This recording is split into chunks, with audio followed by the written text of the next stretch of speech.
Bola bermasa 1,2 kg dilontarkan dari tanah dengan laju 16 meter per sekon. Waktu yang diperlukan oleh bola untuk tiba kembali di tanah adalah titik-titik sekon. Misalnya ini ada bola, awalnya di atas tanah. Ini bola dilemparkan ke atas dengan kecepatan awal V0 16 meter per sekon. Dia akan bergerak ke atas sampai dengan mencapai titik puncak sini. Nah, ketika sampai titik puncak, dia akan kembali ke bawah dengan kecepatan awal 0. Kecepatan di puncak juga 0. Oke. Di sini percepatannya adalah percepatan gravitasi, maka sesuai dengan rumus pertama pada gerak lurus berubah beraturan pada lintasan vertikal, di mana rumusnya adalah Vt sama dengan V0 min Gt. Karena dia bergerak ke atas maka diperlambat, di mana kecepatan sampai puncak adalah 0 dan kecepatan awalnya di soal 16 kurangi G-nya itu 10. Kecepatan gravitasi itu 10 T. Pindah ruas, minus pindah ruas jadi 10 T sama dengan 16. Berarti T-nya adalah 16 bagi 10.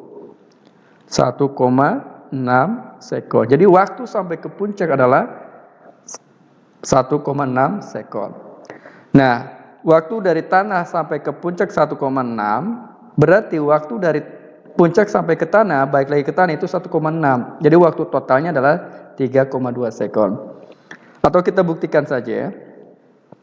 Nah, Vt ini di sini kecepatan di akhirnya adalah kecepatan benda di tanah itu Vt.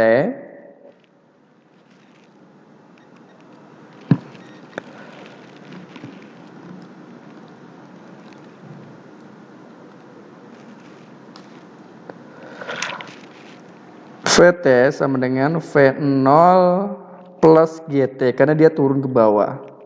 Vt-nya ketika dia dilempar ke atas 16 sampai ke tanah lagi berarti 16 lagi, berarti 16 sama dengan kecepatan awalnya ketika di puncak itu 0 tambah 10 T.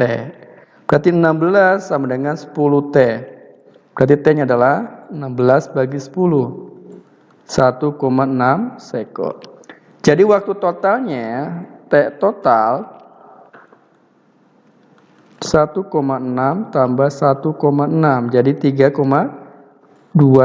sekon. Atau dapat kita simpulkan dari ilustrasi ini bahwasanya waktu dari tanah ke puncak sama dengan waktu dari puncak sampai ke tanah kembali. Jadi jawabannya adalah 3,2 sekon. Soal yang kedua. Buah kelapa dan buah mangga jatuh bebas bersamaan dari ketinggian H1 dan H2. Bila H1 dan H2 sama dengan 2 dibanding 1, maka perbandingan waktu jatuh antara buah kelapa dengan buah mangga adalah titik-titik. Jadi perbandingan waktunya antara kelapa dan mangga jatuh ke tanah itu berapa perbandingannya. Nah, terlebih dahulu kita coba turunkan rumusnya. Karena jatuh bebas maka V0-nya adalah 0, berarti H sama dengan V0 kali T plus setengah GT kuadrat. Berarti H sama dengan, karena kecepatan awalnya 0, jatuh bebas, maka jadinya setengah GT kuadrat. Nah, ini adalah rumus mencari ketinggian benda yang jatuh dari ketinggian tertentu dengan kecepatan awal 0. Atau dikatakan bahwasanya benda tersebut mengalami gerak jatuh bebas. Kalau kita bandingkan, nah, kalau seandainya kita bikin T-nya, T sama dengan akar 2H dibagi dengan G. Ini adalah waktu sampai ke tanah. Kalau kita bandingkan T1 dibanding T2 berarti sama dengan akar 2H1 per G dibagi dengan akar 2H2 per G. Oke. Di sini G-nya sama, 2 bisa dicoret, akar G bisa dicoret. Jadi T1 per T2 sama dengan, karena sama-sama akar dan pangkat akarnya sama, bisa kita satukan akar H1 per H2.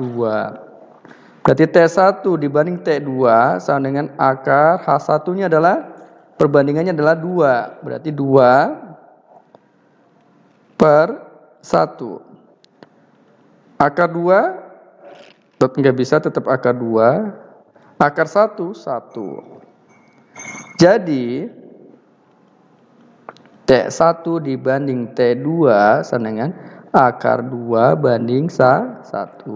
Jadi jawabannya adalah yang C.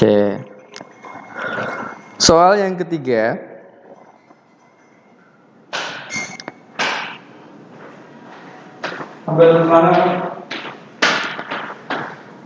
Sebuah benda dilemparkan vertikal ke atas dengan kecepatan awal 20 meter per sekon dari suatu tempat yang tingginya 25 meter di atas tanah. Jika kecepatan gravitasi 10 meter per sekon kuadrat, maka waktu yang dibutuhkan benda jatuh di tanah adalah titik-titik. Jadi gini, ini ada sebuah gedung. Nah, ini gedung. Tingginya adalah 25 meter. Dia ngelemparin sebuah batu,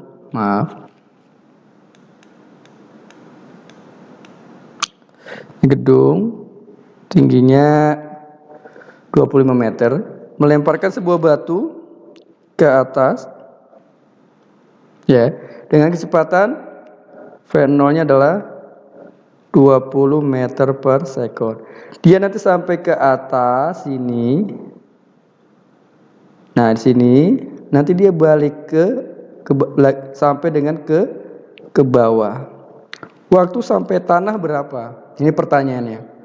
Jadi di sini ada waktu dari atap gedung, atas gedung sampai ke puncak itu berapa? Ditambah dengan waktu yang diperlukan dari puncak sampai ke tanah, itu adalah waktunya dijumlah. Tapi ada cara yang lebih cepat. Kita pakai titik acuan, misalkan di sini titik 0,0 di sini, atau di sini 0,0. Di sini misalkan titiknya 0,0, nah di sini 0,0. Oke. Maka S-nya itu negatif 25 karena di bawah 0,0. Berarti kita gunakan rumus S sama dengan V0 kali T plus setengah GT kuadrat. G-nya 10.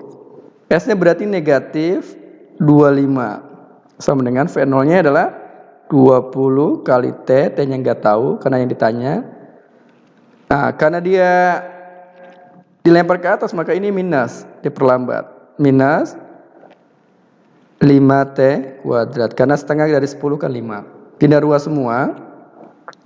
5T kuadrat minus 20T minus 25 sama dengan 0. Dibagi 5T kuadrat minus 4T minus 5 sama dengan 0. Kita faktorkan.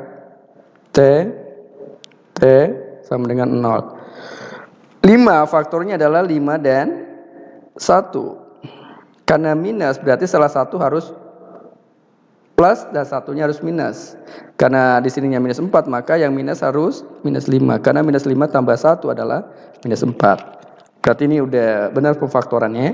Berarti T minus 5 sama dengan 0 atau T tambah 1 sama dengan 0. Berarti T-nya adalah 5 sekon. Kalau ini T-nya adalah negatif 1. Ini tidak memenuhi karena waktu tidak ada yang negatif. Jadi T-nya ada 5 sekon. Misalkan saya pengennya di sini 0,0-nya boleh. Misalkan 0,0-nya ini saya hapus. Nah, 0,0-nya di sini. Misalkan ini bolanya. Ini tadi sudah. Sekarang misalkan 0,0-nya pengennya di sini. Nah, maaf. Di sini 0,0-nya misalkan. Ini titik 0,0-nya.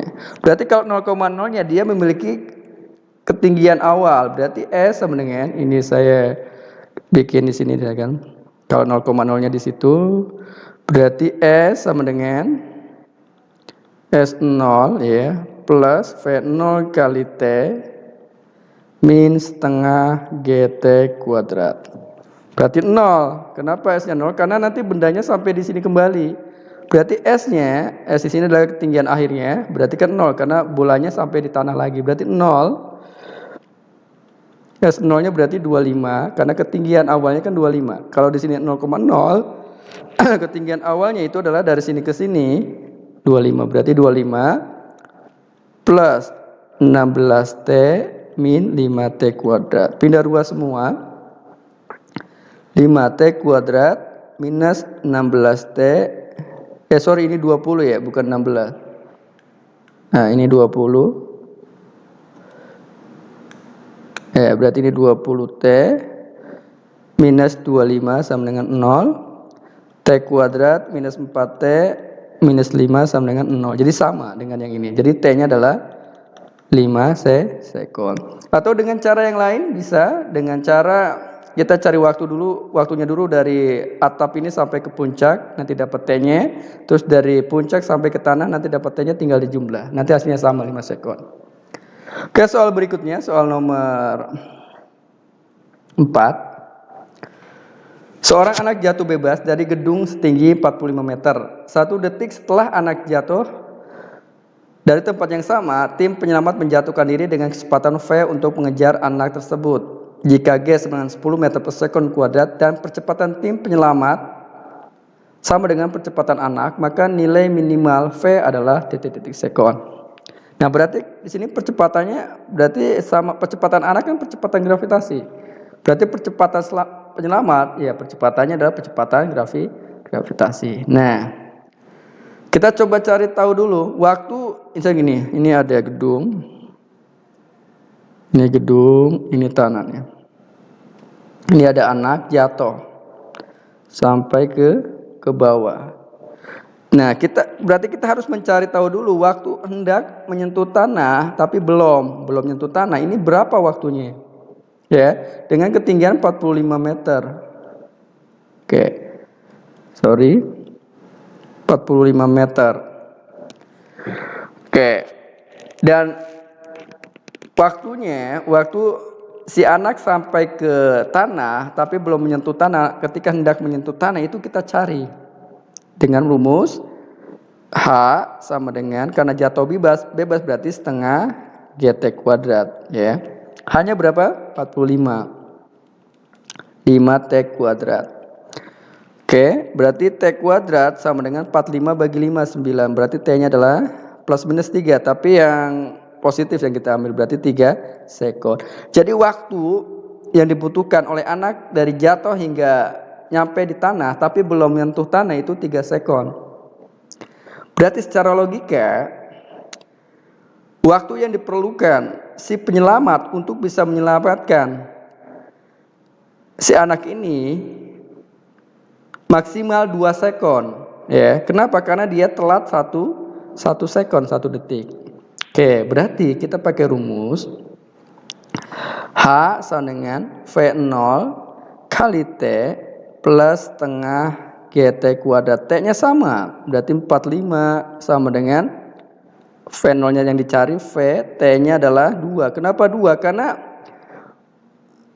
kecepatan maksimal, kecepatan minimum. Jadi kalau seandainya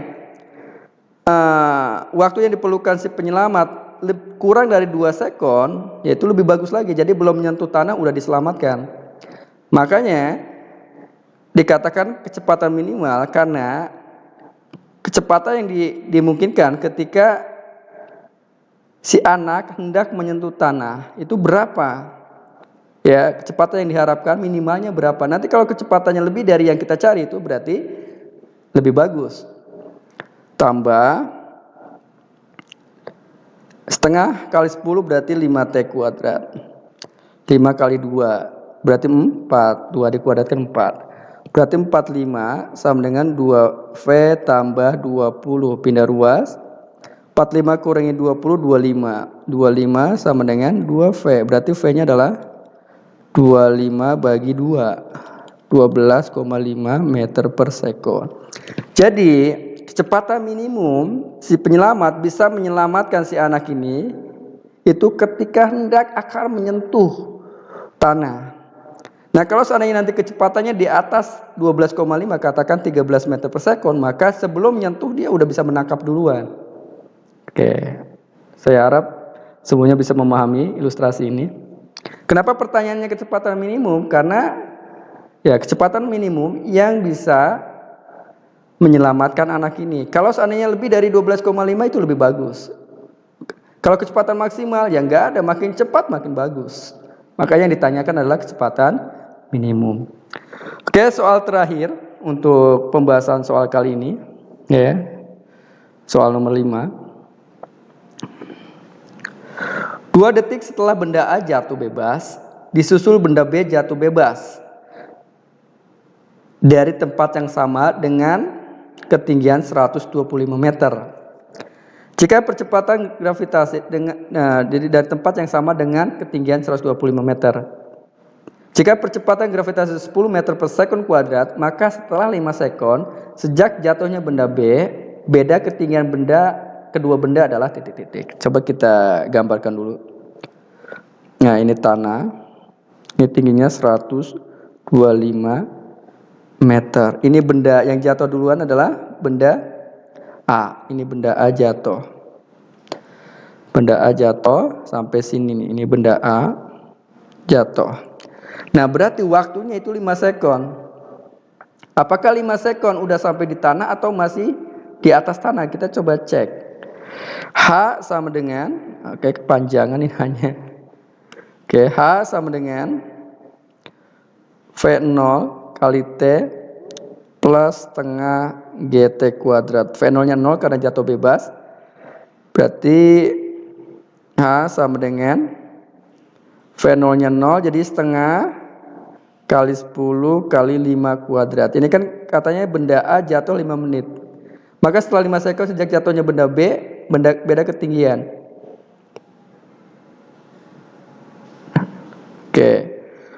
Oke, berarti T-nya 7 ya, bukan 5. 7. Kenapa 7? Karena si B itu 5 sekon. Berarti si A dia 2 sekon lebih awal, berarti waktunya ini kita mau nyari yang A. Berarti dia 7 sekon. Karena yang B 5 sekon, maka si A 7 sekon karena dia 2 detik lebih awal. Ya, berarti jadi 7. Berarti setengah jadi 5 kali 49. Coba kita cek. 49 kali 5. 5 kali 9 5, 4 ya. 5 kali 4 20, 24. Nah, 5 kali 4 20 berarti 245 meter. Oke. 245 meter. Berarti ini 245 meter. Nah, berarti ini 240 meter itu sampai menembus tanah berarti. Berarti ketika benda A jatuh berarti selama 7 detik berarti dia udah berhenti di atas tanah. Sekarang benda yang B berarti H yang B, ini HA ya. Sekarang yang B coba. HB. Berarti setengah GT kuadrat, T-nya 5. 5 kali 5 kuadrat berarti 125. Oke, berarti benda A di atas tanah, benda B juga di atas tanah. Berarti beda ketinggiannya berapa? Berarti 0. Oke. Tapi misalkan ininya diganti ya. Misalkan ininya diganti enggak ada, misalkan ketinggiannya ininya diganti nih. Jadi 900 meter misalkan. 900 meter. Ini berarti nanti beda kasusnya. Oke, saya hapus aja yang sudah saya hapus. Oke. Nah, tadi Afwan.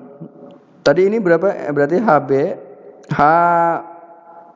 berarti setengah GT kuadrat. Setengah kali 10 kali 5 kuadrat. Berarti setengah kali 10 5 kali 5 kuadrat 125 meter. Nah, berarti benda yang A itu udah mencapai 245 meter dari ketinggian gedung nih. Nah, benda B 125 meter dari ketinggian gedung. Berarti beda ketinggiannya berapa? Berarti delta H-nya tinggal dikurang. 245 kurangi 125. 120 meter. Ya. 120 meter. Ini kalau ketinggiannya 900 meter. Karena pada detik ke-7 benda A belum nyampe tanah karena baru 245 meter. Ya, baru 245 meter, sementara ketinggian gedungnya adalah 900 meter. Tapi kalau kondisi soal yang sebelumnya itu ketinggiannya hanya 125 meter, sementara benda B aja yang waktunya 5 sekon udah nyampe tanah, apalagi benda A yang duluan udah nyampe tanah lebih lama. Oke, untuk soal tentang kinematika gerak lurus, khususnya gerak lurus beraturan dan gerak lurus berubah beraturan, saya rasa cukup. Kurang lebihnya mohon maaf. Assalamualaikum warahmatullahi wabarakatuh.